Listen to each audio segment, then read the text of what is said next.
power and backup power. So kung walang backup power, parang hindi rin maganda yung ating UPS. So nakasalalay po yan sa ating battery system. Ang kagandahan ng mga lithium natin ngayon, 15 years refresh. Yung VRLA po natin every 3 years, kailangan mo siya i-refresh kahit hindi pa siya sira. So yun doon na lang, ang laking savings na kung makikita mo. Although initially mahal siya. And ang isa pang maganda, yung space na kailangan mo sa lithium is, if compared to lead acid, parang 65% no, na ang binawas. And safety, maintenance, stability, energy, and visibility, nakikita talaga natin. Pero narinig niyo ba, yung lithium ion, yung sumasabog ito? Alam niyo po yan. Pero nangyayari siya, hindi sa data center. Nangyayari siya sa mga electric vehicle, nangyayari siya sa mga phone natin.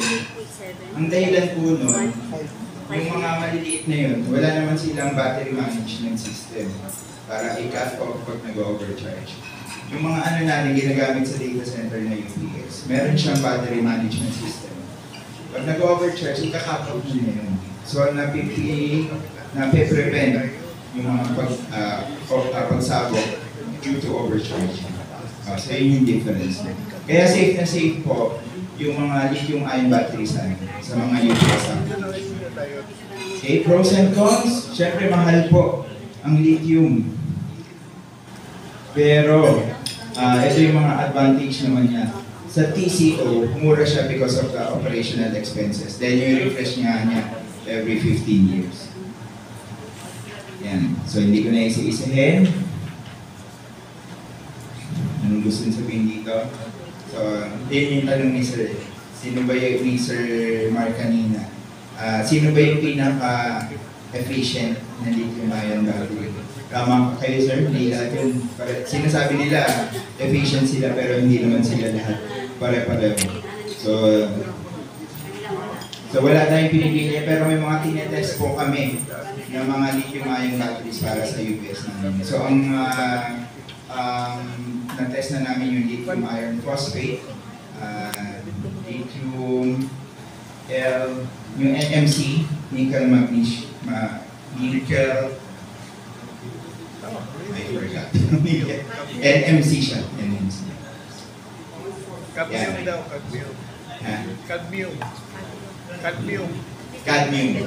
Thank you, Sir Curly.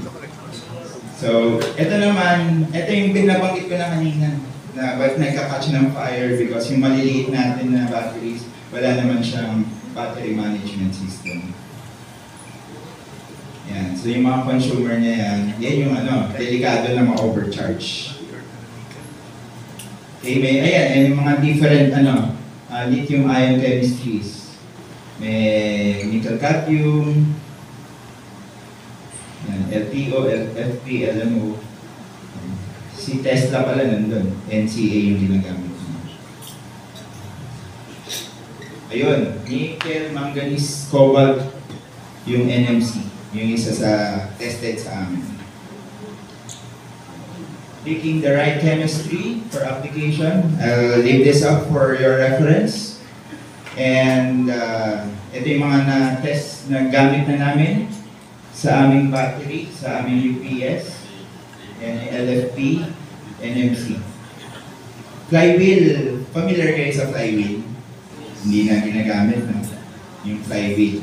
Ginagamit yun sa mga rotary UPS. Seconds lang siya. Siya yung parang malaking flywheel na it uses its potential para mag-generate ng short amount of power at a short amount of time.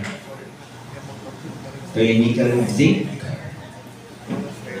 Ito naman nickel zinc, ito yung mga isa na tinitingnan namin na isa pang additional na lithium-ion battery sa aming mga UPS. So under Under testing. Energy storage technology summary. So nakikita natin talaga yung advantage ng lithium-ion and ito yung eventually tinitingnan namin ng nickel zinc. So dalawang ito yan. Tinitingnan namin. Sustainability, lahat naman ito ang reason. Kaya naghanap tayo ng mga alternative na batteries because of sustainability. So naman, malapit na po tayo. The busway, flexible, compared daw sa cabling, efficient daw po yung busway, paggamit ng busway. So, meron in-acquire si Bertie po, ENI, na meron siyang switchgear and busway system. So, ito po yun. So, lahat ng orange na nakikita nyo, ay yung mga galing kay ENI na bagong acquire ni Bertie. So, lahat ng gray yan naman yung kay Bertie. Yung UPS, yan, UPS system. Yung kay ENI, yung switchgear and the busway. Yeah, para mabuo na yung end-to-end solution na power offering ni Bertie. Easy, safe, flexible, madali ikabit, at sabi nila, very efficient. Ito yung mga different bus bars for high, medium, and yung mga maliliit natin. So these are ISO certified. Meron tayong mga UL certification din. So yung mga power bar, so may copper, may aluminum. So very flexible siya. Yan, may pang outdoor, may pang indoor. So hindi mo na kailangan ng remote power panel, yung busway na lang, pwede natin gamitin. So very efficient. Why open channel busway? So yun nga, sinasabi dito, kahit saan mo ilagay yan, kahit yung iba kasi, pag natapatan na ng rack, hindi mo na pwede ma-lipat. No? So ito pwede. Ganun siya ka-flexible. Ito yung isang architecture. Ito yung switchgear natin. Ito yung race. Then these are the drop-offs. Ito yung pinaka ano natin yung tawag dito, yung pampalit sa remote power panel. So ito yung itsura niya, busway. Yan, top of box. Power feed busway truck. Yun yung mga kasama niyang item. So you will have this reference po. Tapos na yung lunch break natin. Last na po to. Familiar kayo sa uptime? Dito sinasabi, si uptime, siya yung standard na ginagamit ng mga data center kung gaano ka-available yung data center mo. So pinaka mababa natin tier 1, ibig sabihin walang redundancy. Isang UPS lang, pag nag-down yun, saka na lang sa yung raw power galing sa feed. So hindi siya nagbibigay ng clean power pag nag-down yung UPS. Pag tier 2, meron ka isang redundant na UPS. So may isang running ka, pag nasira yan, at least may isang baka. Yung tier 3 naman, yung sa source.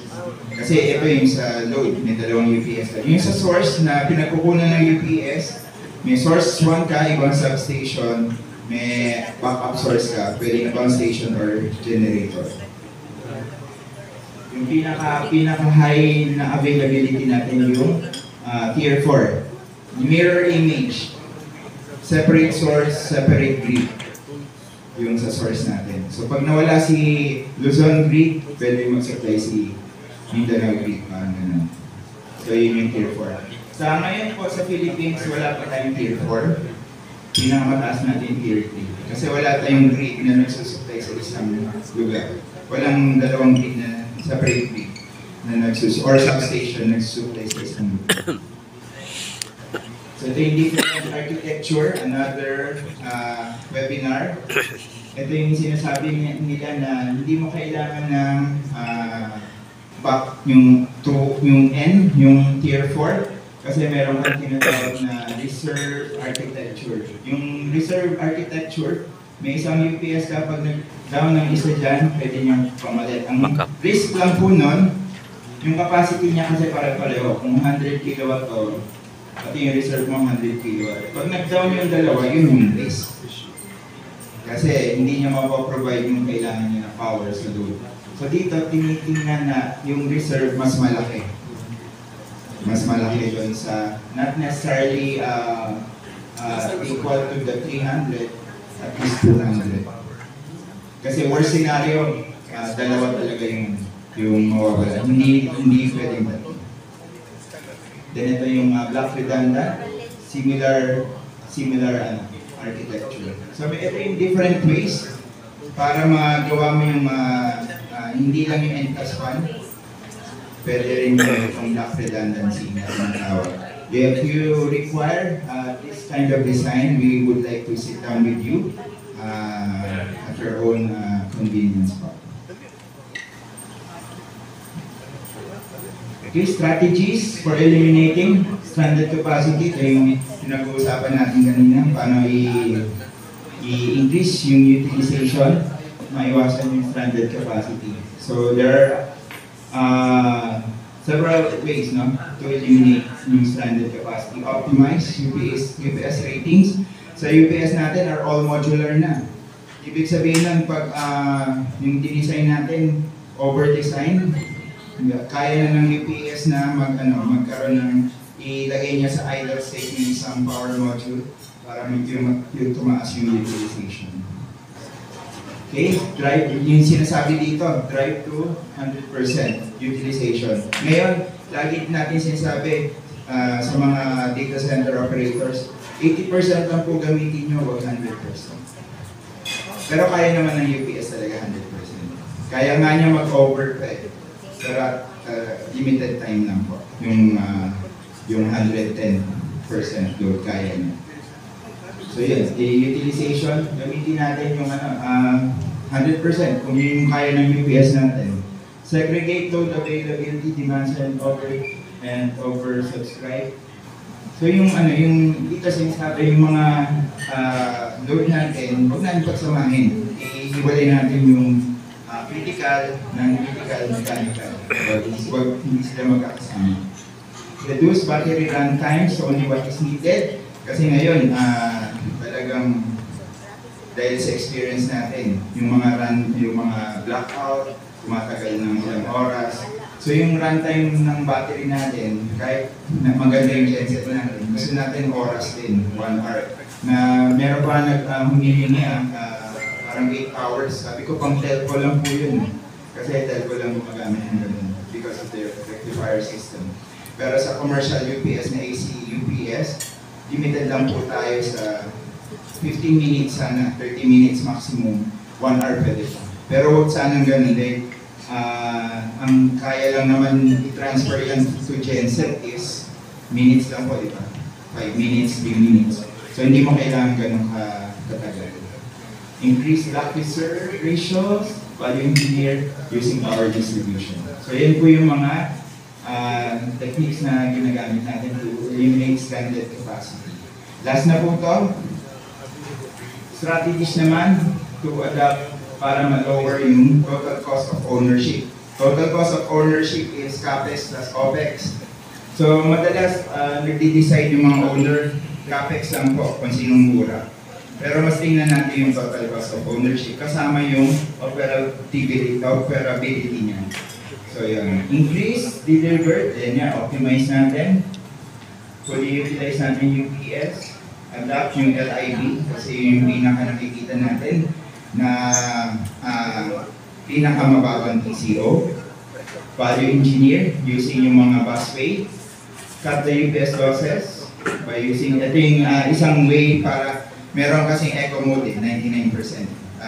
Yung power galing, as long as clean yung power, yung bypass ang gagamitin niya. Pero ito may isa pa, mas mataas compared sa UPS mode, yung dynamic online mode. Reduce generator oversizing, deploy condition-based. Sinong familiar dito? Ano mas maganda? Performance-based o condition-based na maintenance? Ano ba kayo? Meron pa ba tayong chocolate? Yes po. Sir Richard, ano mas maganda? Condition-based o performance-based na maintenance? In my own experience, sir, it would be better to have condition-based maintenance. Very Because good. sometimes, you can say the performance, there are many factors that go into conditions. Thank you, Ma'am Janet. Tama si sir, no, yung condition based. Kasi yung condition based, na-monitor niya kung pa-degrade na yung equipment mo. Yung performance based kasi, kahit hindi pa siya sila, papalitan mo siya. So, kaya maganda yung condition based maintenance. Of course, you can use yung mga vendor management inventory program Liberty and yung smart power in the future. So, pag meron na tayo dito sa Philippines. So, ito yung isang TCO strategy. Example, hindi ko na po i-elaborate. Pero ito yung number 2 strategy, try to utilize ang keyword natin dito. And of course, yung block redundancy, isang way para ma-utilize. And individual block, hindi ko na ipakita. Tapos yung energy storage using lithium-ion battery. So, nag-summarize na po ako. Then, ito yung mga innovation, value engineering using busway or yung intercoupled. Ibig sabihin niya yung switchgear, katabi na niya yung UPS. Diba? Malaking bagay yun. So, meron tayong ganito, ang tawag namin dito ay APT. Yan, Libert APT. And then, so, makukompleto na namin yung aming solution. End-to-end offering of working. Ito yung example ng power unit, crane unit, sa isang 40-footer na container. Nandiyan na yung switchgear, yes, modular. Meron tayong ganyan solution. And using dynamic online mode, imbes na dumaan ka pa sa rectifier, diretso na yung inverter na po-provide ng load. In summary, in closing po, ang data center po natin is seen as a major power center. That's why yun yung in-encourage nila yung smart grid. Pero we should also take a look at what Sir Rene said. Why not improve na lang yung efficiency ng ating data center para in a way, hindi tayo nagiging pabigat sa main grid natin. So magandang tingnan din yun. Innovation in designs helps grid stability and use of stranded power. Yun yun, dun papasok po si Vertiv. UPS is no longer seen as a power protection only kasi nakikita niya yung DSS as way to provide power them to the grid. Microgrid can play a key role in sustainability, lalo na dun sa may kakayanan na company na mag-provide ng microgrid. And of course, yung lithium battery. Ito yung nakikita natin na ito na yung future ng mga batteries and hopefully fuel cell in the future. Maraming salamat po and thank you for your time. Hindi na natin papatagalin, tatawagin na natin si Cel for the awarding of plaque and certificate. Maraming salamat po on behalf of the team.